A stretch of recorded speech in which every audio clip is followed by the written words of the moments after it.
Welcome back to another video. Today I'm going to be explaining the basic knowledge and the basic little stuff that can help you when you first start Genshin Impact. The first thing you should definitely understand and have a good grasp of is the elements and the reactions that come with it. The first things first is that there are 7 elements. You have Anima, which is wind, Cryo, which is ice, Dendro, which is like grass, but there's not a character that has that yet. In the future, they will add a character that has that. That'll be pretty cool to see. Electro, which is obviously electric. Geo, which is like ground, earth. That's the element that creates shields and stuff like that. Hydro, which is water, and Pyro, which is fire. And the basic interactions when it comes with it, fire has the most reactions because it can do a melt, overload, and vaporize. Vaporize does double damage when mixed with water. Melt, I believe, does either 50% or double the damage. I believe double the damage as well when it comes to melt. And the overload is just a big explosion when it mixed with electric. So melt with cryo, and then vaporize with water, and then overload with electric. Kind of makes sense.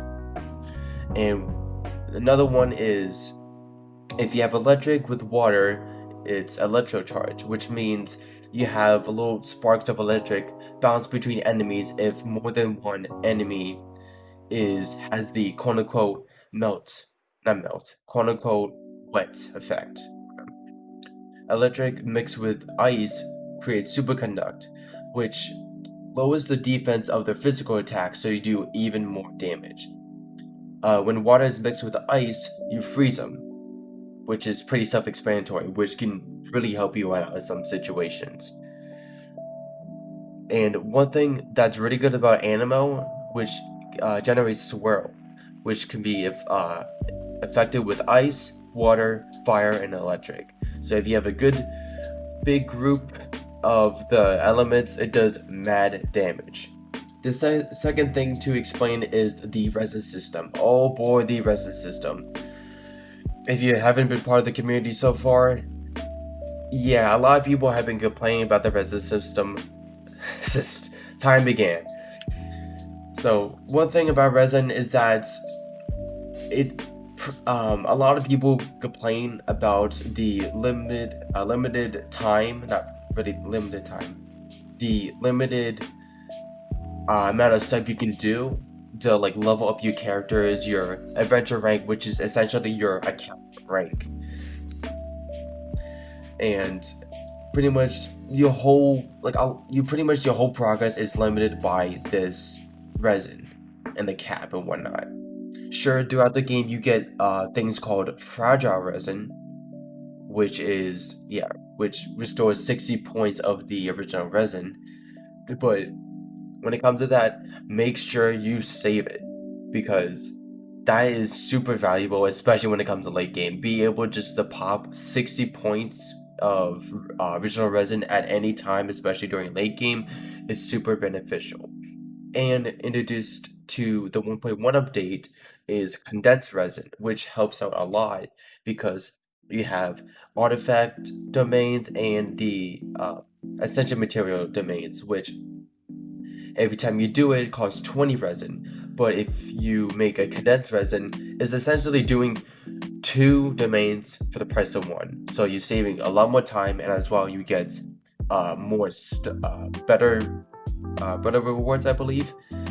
But it's a huge time saver, and it's super nice. It requires a crystal core, which you find by catching butterflies and stuff like that, as well as obviously the 40 resin that you have. And if you don't have any resin up here, like enough resin to make one, you can use the fragile resin, but I still wouldn't recommend it due to the fact that you can only hold a limited fragile resin, which is essentially like a crescent moon shape. But when it comes to the when it comes to the condensed resin, you can only hold 3. But yeah, that's the very basics to the resin system. Everything's limited. A lot of the main fun things, essentially, the main things cause resin, like the artifact domains, the essential material domains, the bosses, like these kind of bosses, the pyro Regisvine, the what is it called? Shoot. The hypostasis, the geo, the animo, and the electro. Like all those cause 40, and you have later on weekly bosses, which is Storm Terror, which is 60. You can only do once a week. The Wolf, and later on, Child, when you reach, I believe, AR 40. When it's the early game, it's fine. You can just spend it kind of willy-nilly, but when it comes to later game, you want to spend that as wisely as possible. And this video is only for the bare minimum about like explaining stuff, what it does, and how it kind of like how it is. Really, it is what it is. Number 3 on the list is a website that helps you so much when you find the Animalculus and the Geoculus. There is, I believe, 70 or roughly 80-ish Animalculus around Mondstadt, like the whole thing of Mondstadt. I forget the exact number. I will find it out in editing. But yeah, throughout you're gonna have to go and collect those, and then when you go to the statue of sevens for the animo, you get to worship the statue, aka kind of give it to him, and in return you get experience as well as stamina, which is really big, which helps you out so much, not really just by exploring the land and stuff like that, as well as combat, because if you do a charged attack, it uses up a certain amount of stamina. And there's like roughly 78, I believe. I think I'm wrong about that. 78-ish Animalculus, but in Leeway, there's 131 Geoculus, and yeah, that's a lot. There's a website that I will show right here that helps you find every single one, which I use when I did it for my account, and boy, that saved me a lot of time instead of just kind of walking around aimlessly trying to find them, because there's some in really tricky spots, some like there's 2 that are locked through a quest that if you kind of did it blind without using this website as a guide, I would have not found whatsoever. Yeah, it helps out so much, as well as it helps you find certain materials that you're struggling to find, as well as for like essential materials like violet grass, core lapis. That's what Kachin uses, aka my main DPS. Like there's I think what else? There's just a bunch of other random stuff that is super helpful, I think, as well as like crystals and stuff like that. I believe iron as well, but like it has a bunch of stuff that you can use just to click. It tells you exactly where it is, as well as chests, I believe. I gotta double check. Yes, I believe chests. So yeah, I will leave that link for the website in the description. It helps out so much, especially when you're going through the lane and collecting and stuff like that. Number 4 is that Genshin Impact is a gacha game. They always lure you in for great characters, but there's banners that you gotta wish on, and obviously that costs money, and that's kind of how they make the money and stuff like that. When you first start out, you will always get 10 acquaint fates that you can use on the Noel banner, which is the beginner's wish, that I haven't done. I actually don't know why, to be honest, but it's actually really good because you get 10 items for 8 wishes, so you can spend the extra 2 on the permanent banner, and this changes occasionally, stuff like that. With the permanent banner, you can get 5-star weapons and characters. So yeah, you can do that. So that's one thing you got to keep in mind. But moving straight along from that, when you have good characters, you gotta have a good balanced team. And having a good balanced team is not just having the same element. If you have that. So personally, what I have for my balanced team, I have a main DPS, which is Kaching, which is Electro. So I have the element checked off, which is really good because Electro is used for a lot of reactions as well. Electro and fire, and that's why I have Shangling. And so she's my main DPS, which is nice. I also got Mona as well for like another good water DPS as well.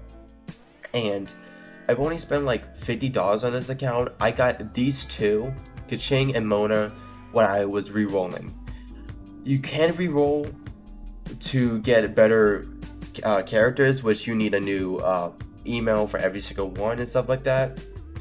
But it's nowhere near as efficient as it was before, because when the game kind of first came out, you had like 60 wishes you could have used to like reroll and stuff like that. It was super easy. That's kind of what I did when I got these two. So yeah, I got really lucky when I got these two. So yeah. Moving on.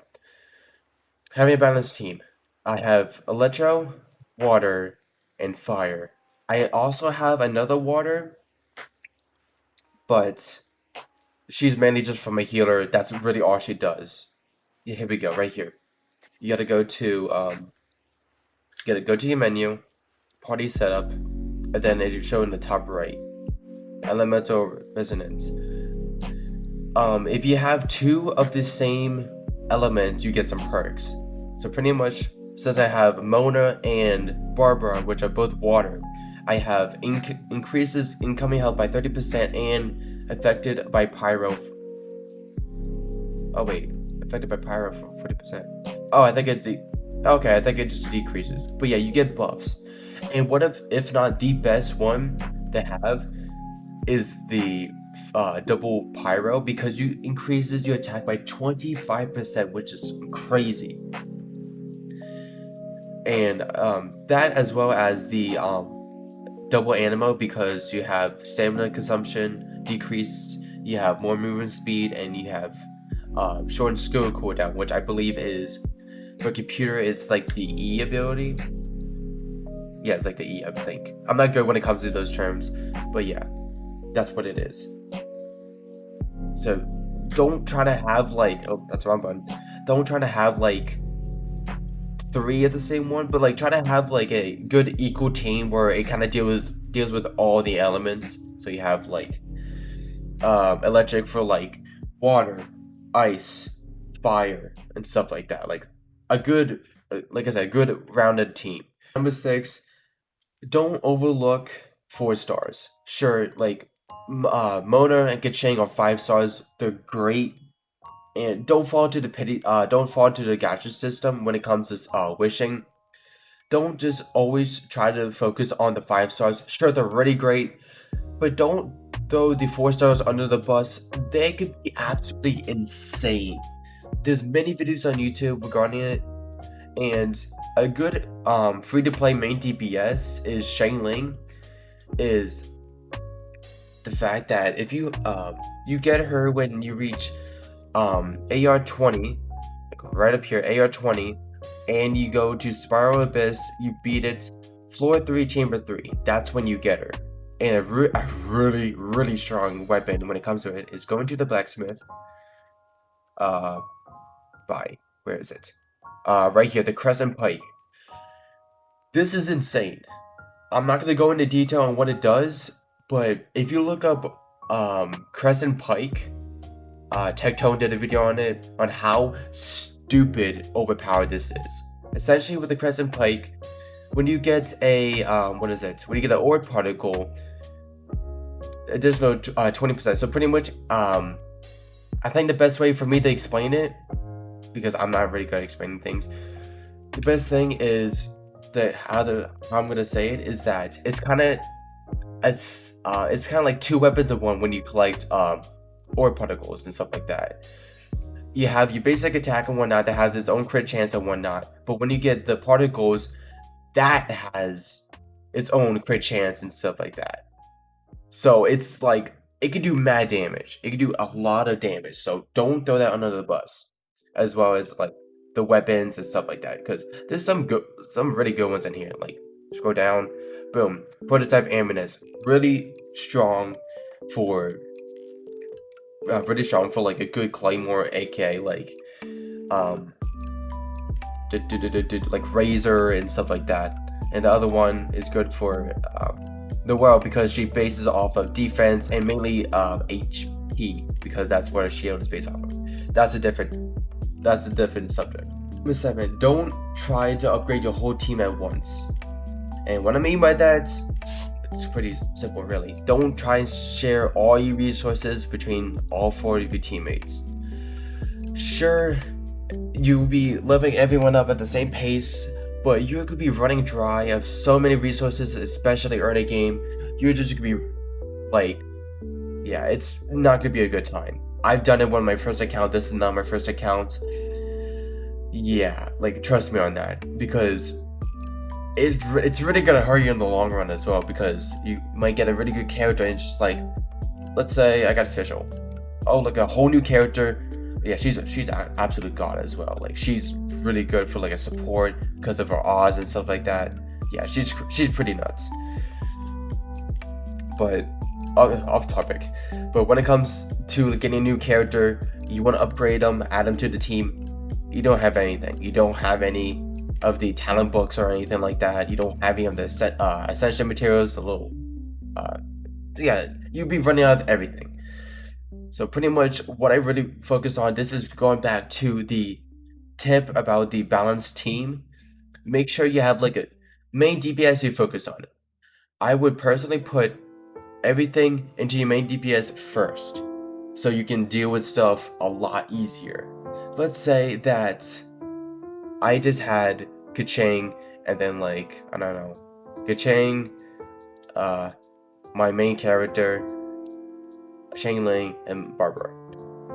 They don't really do too much damage at all, and Keqing does a lot of damage. Like, I would put everything into Keqing because she could dominate anything because of the just normal attack and whatnot. But yeah, like it does that. Yeah, make sure you have a good heavy header damage dealer, and as well, like sure, Mona is also a really good damage dealer due to the fact of her ability. This ability right here, I believe, is the strongest in the game just by raw damage. Like if I just use this without adding any other elements into the mix, it does like at least 10,000 damage. Level 6 with like the basic stuff that I have. Like level 6, pretty insane. But if you add more stuff to it and whatnot. Off topic again. So I have 2 main damage dealers. That's why earlier you saw she's level 70 and she's level 60. Focus on your main damage dealers first, and then later on when you have enough resources, go with the other characters. Make sure they're boosted up as well. Number 8, artifacts and farming. So when it comes to artifacts and whatnot, mainly I would not try to focus on artifacts until some people say 40, some say 45. Mainly focus it to later game. So when it comes to the artifacts you get, let's say AR1 to AR40, or between there, the natural artifacts you will get, stick with those rather than trying to actually grind out using your fragile resin and then try to get something good. But when you hit AR40, you have a very small chance. It kind of teases you, but it's a very, very small chance of getting a 5-star. 45, it's like every time. but it's still pretty hard to do. But yeah, that's something that you can always keep note that I feel like personally 45 is a good sweet spot, but still you're 5 levels under, essentially 5 to 10 levels under, while they're like level 90 and level 80 and stuff like that. Yeah, it's harder, but it's definitely more worth it. So definitely save your stuff, save your powder resin, save your resin. All right. Another thing to go with the farming aspect is finding monsters that don't require resin, but your need for ascending characters. I think it's just characters. I believe so. Yeah, ascending characters. So get into a really good routine of just finding monsters. Hunter, where is a good spot? Like right here. This is a great spot. Like you will find monsters throughout the map that don't require any resin, obviously, and you would need their stuff like right over there. If you can see it, that's a pyro agent which drops the sacrificial knives and stuff like that, which you need to upgrade characters as well as weapons. So try and get into a habit of farming these on a daily basis, because once every day they always respawn. And I've done it for like, I'm gonna say maybe 2 weeks in a row, and I have so much stuff, like so much that like it helps me out in a ton. It's amazing. So always get into a routine of that. Let me quickly kill this guy. Get over here. There we go.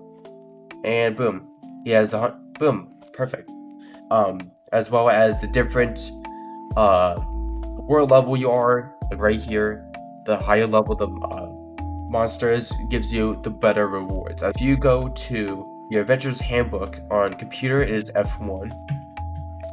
Right here, I gotta work on that. Jeez. Yeah, right here, bosses.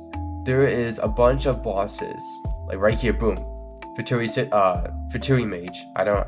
Sinsen Mage. Season. I don't know, but still, they drop the insignias as well. They drop the like mist stuff. Make sure you farm them as much as possible. Like boom, you have 1, 2, 3, 4, 5, 6. These are kind of a pain. 7. These are really a pain. 8, 9, 10, 11, 12, 13. Like for like their little masks and stuff like that. The slimes as well. And then the hoarders for the little tokens or whatever. All you gotta do, if you don't know where they are, click navigate, and it tells you where they are, and it does that for like a good amount. Some, like, it won't tell you every single one on the map, but it tells you the ones that it can find just by itself. Like you do common enemies, and these are the ones you can farm. Number 9, explore. When it comes to this game, not everything is set out right in front of you. You're gonna be in situations where it's just like, I've done everything. I done all the quests. I beat Storm Terror, for example. For example, AR-22. What do I do now? Explore what this whole giant map has to offer. Because you have leeway, and then you have Mondstadt. Like, there is so many chests, so much to do. Like, there's a world interaction stuff, like little time trials. There's a bunch of stuff. You just gotta go out there and find it. There's, like I said, a bunch of chests, as well as I said the oculi, which you gotta collect the 131 in leeway for the Geoculus, and then like 78, 80-ish in Mondstadt. Collect those, and you get a total of 240 stamina, which, like I said, helps you a lot. You're right there, that bar right next to you. Helps you in combat. Over here is a great example for the world interaction stuff you can do. I think this one was a combat one, which you had to beat a bunch of enemies in a certain time frame. And look, right up here is Mage for the Mistgrass. Right up here is I think, where is it? I think, Yeah, right up here. If you go right here, you're gonna head down here, and right here is a perfect spot to farm a lot of monsters and stuff like that. So yeah, go out and explore and see what it has to offer. As well, there are world quests and stuff like that on like as well. Like they added even more in the 1.1 update, and 1.2 is coming the end of December, which is could be pretty exciting. And I believe they're gonna be I believe they're gonna be unlocking Dragon Spine, which for the main character so far they have Wind and Geo for the two elements they can have. So I'm assuming Cryos could be the next one. I think stay tuned for that. That'd be really neat. But the main thing that kind of gives you a good amount of experience is the when you reach a certain level, you would get AR level. You get at least 3 of 4 right here that you gotta unlock with keys, and you gotta do 2 days worth of daily quests to unlock a key and stuff like that. But yeah, that's like later on, 29 to 40, I believe. I'm not sure. But yeah, there's a lot to do in this game. You just gotta go out and explore. And for number 10, take your time with this game. There's so much to do, but don't rush to the higher AR levels, because you're gonna like get to the very end and just like there's not any content. You just rushing the content that's been provided so far. Yeah, don't rush the content because there's so much that's offered that if you go through it so fast, you're gonna be bored as hell just trying to think of what to do and stuff like that. But take your time with it. Personally, what I did was when it came to like a quest and it's just like new dialogue that I haven't heard, I kind of just like relax, take it, like read all the, like really take in what they have, MiHoYo has really given us. And as well, keep in mind, having all of this whole game for free is purely amazing. And yes, you can definitely play this game for free to play. I pretty much have, and it's an absolute blast. Those are the 10 quick things that I wanted to touch on this video on, like just basic knowledge that if you just knew the Genshin Impact, it'd just be good to like know on essentially what to expect. And if you like this video, let me know if you want me to do a little bit more in-depth guide to a few more things like the artifacts, some strategies and stuff like that I use when I play and stuff like that. Well, yeah. Thank you so much for watching and have a great day.